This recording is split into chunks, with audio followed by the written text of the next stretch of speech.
Hello student, நாம் இந்த வீடியோவில் ஸ்டீம் டர்பைனை பற்றி நாம் பார்க்க போகிறோம். வாங்க. இன்ட்ரொடக்ஷன்.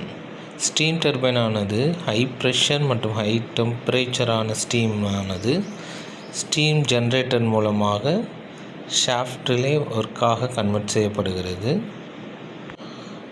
இந்த high pressure and high temperature steam ஆனது முதலாவது நாசில் எக்ஸ்பாண்ட் செய்து ஹை வெலாசிட்டி ஃப்ளூயிடாக மாற்றி கொடுக்கப்படுகிறது. பிரின்சிபல்: ஸ்டீம் ஆனது முதலாவதாக ஹீட் எனர்ஜியிலிருந்து மெக்கானிக்கல் எனர்ஜியாக மாற்றப்படுகிறது. பின்பு நாசில் வழியாக ஹை ப்ரெஷர் ஹை டெம்பரேச்சர் ஆனது ஆக்சலரேட் ஆகி ஹை வெலாசிட்டியான ஸ்டீம் ஆனது உற்பத்தியாகி அதை ஒரு பிளேடிலே செலுத்தும் பொழுது அந்த பிளேட் ரொட்டேஷன் மூலமாக ஷாஃப்ட் ரொட்டேட் செய்யப்படுகிறது. அதன் மூலமாக ஜென்ரேட்டர் கனெக்ட் செய்து எலக்ட்ரிசிட்டியானது உற்பத்தி செய்யும்படியாக நடைபெறுகிறது. இங்கே ஒர்க்கிங். பேசிக்கலி ஸ்டீம் டர்பைன் என்பது ஒரு இன்ஜினாக கருதப்படுகிறது.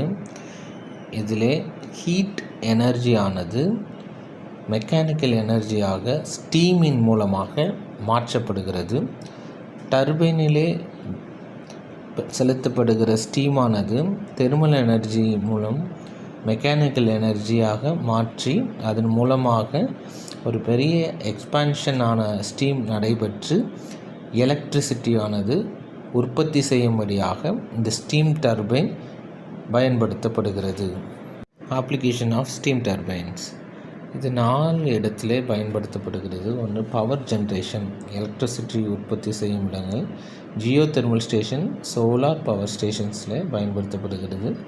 இரண்டாவதாக driving pump, feed water pumps, oil and gas இண்டஸ்ட்ரியில் பயன்படுத்தப்படுகிறது. மூன்றாவதாக heating, district heating, home application heaters மற்றும் வேஸ்டான ஹீட்டை ரெக்கவர் செய்து திரும்ப ரீயூஸ் பண்ணுற இடங்களிலே பயன்படுத்தப்படுகிறது. நாலாவது other application, chemical and pharmaceutical industries, sugar mills, paper mills போன்ற இடங்களிலே இந்த ஸ்டீம் டர்பைன் பயன்படுத்தப்படுகிறது. தேங்க்யூ.